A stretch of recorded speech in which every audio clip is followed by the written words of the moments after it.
English story a farmer and his sons, অর্থাৎ একজন কৃষক এবং তার সন্তানেরা, তার ছেলেরা। তো স্টোরি শুরুতে বলা হচ্ছে, a farmer had three sons, একজন কৃষকের তিনজন ছেলে ছিল। দে অলওয়েজ কোয়ারেলড, তারা সবসময় ঝগড়া বিবাদ করত। This made the farmer unhappy, এটি কৃষককে ভীষণ কষ্ট দিত যে আমার ছেলেরা ঝগড়া করে, এটি দেখে কৃষক অসুখী ছিল।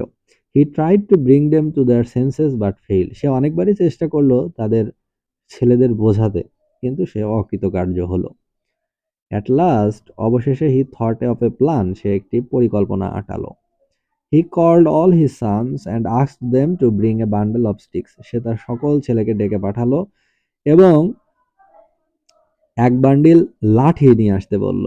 When the bundle was brought, যখন লাঠির বোঝাটি আনা হলো, he asked the eldest son to break it, তখন সে তার বড় সন্তানকে বলল যে তুমি এটি ভাঙো। He tried hard but fail, বড় সন্তানটি এই লাঠির যে বোঝা, এটি ভাঙার যে আটি, এটি ভাঙার চেষ্টা করলো কিন্তু অকৃতকার্য হলো, ভাঙতে পারলো না। সিমিলারলি হি আস্কড, অনুরূপভাবে সে তার his two other sons one after another, পরবর্তী দুই ছেলেকেও একের পর এক বলল যে তোমরা ভাঙো। বাট নো ওয়ান সাকসিডেড, কিন্তু কেউই সফল হলো না, অর্থাৎ কেউই ওই আটিটি ভাঙতে পারলো না, লাঠির বোঝাটি। He then asked them to untie the bundle and break the sticks one by one, এরপরে সে তাদেরকে বলল যে বাঁধনটি খুলে দাও, বান্ডেলের বাঁধনটি খুলে দাও এবং একটা একটা করে ভাঙো তো।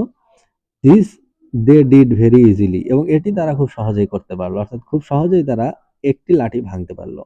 দেন the farmer said to them, এখন কৃষক তাদের বলল, you see my sons, each of you broke one stick easily, তুমি কারা কি দেখলে, তোমরা প্রত্যেকেই কিন্তু একটা লাঠি খুব সহজেই ভাঙতে পারলে। But none of you could break the bundle of sticks, কিন্তু তোমরা কেউই কিন্তু লাঠির যে আটিটি, লাঠির যে বোঝাটি, এটি কিন্তু ভাঙতে পারোনি।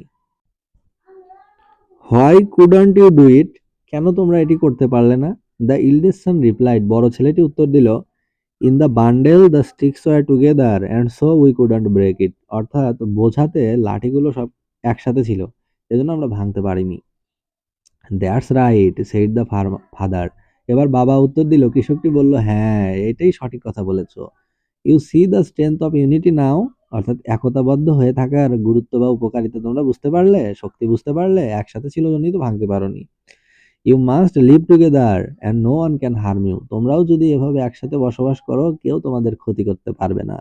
After this they lived in peace and the farmer was happy, এরপরে ওই সন্তানেরা একে অপরের সাথে মিলেমিশে বসবাস করতে লাগলো শান্তিতে, এবং কৃষকও এটি দেখে তার বাবা খুব খুশি হলো। তো এই গল্পের যে মোরাল বা নীতি বাক্য, নীতি কথা, সেটি হলো ইউনিটি ইজ স্ট্রেংথ, যে একতাই বল, একতাই বল। তো এই স্টোরিটি পড়া হলো applied English grammar and composition, compiled by P C, এই বইটি থেকে।